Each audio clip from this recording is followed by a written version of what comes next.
fayda olarak barakallahu fikum yanıma bir şey düştü. İslam alimleri, Rabbani alimler bu ümmet için ruzudur Allah'tan. Allah'tan ruzudur həqiqətən o alimler ki, onlar Rabbani alimler bu ümmet için. Bakın, Ahmed ibn Hanbel rahimehullah ne deyir? Buyurur ki, men mâte ale sünneti mâte alel hayri kullihi.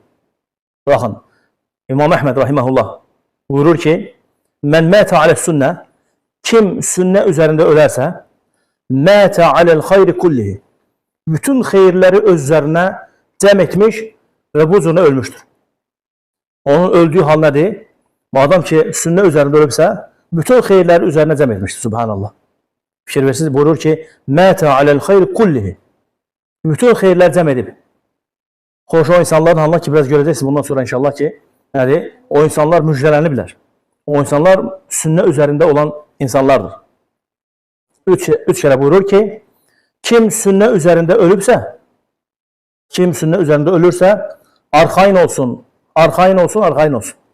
Veyahut başka bir tercüme kimi etsek, sevinç içerisinde olsun. Sevinsin buna göre. Ki o sünne üzerinde ölüb.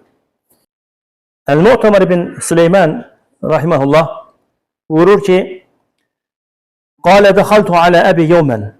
Günlerin bir günü atamın yanına daxil oldum. Kuntu munkesiran hazinen. Üstə qəm içərisində, üzün bir vəziyyətdəydim. Fəqalə li əbi, atam mənə dedi ki, mələkə, nə olub, nə baş verib? Fəqultu mətə sadiqun li. Atama dedim ki, dostum dünyasını dəyişib. Şirin atası nə deyir ona? Deyir ki, fəqalə mətə alə sünnəti. Deyir ki, sünnə üzərində ölüb. Atası soruşur oğlundan. Fəqultu na'am. Dedim ki, bəli. Fəqalə fələ təxaf aleyhi idən. O zaman onun üçün qorxma. Fikir verilir. Madem ki sen bu dostun sünnet üzerinde dünyasını değişirse onun için korkma. Sanki burada bir arxançilik var Allah'ın izniyle.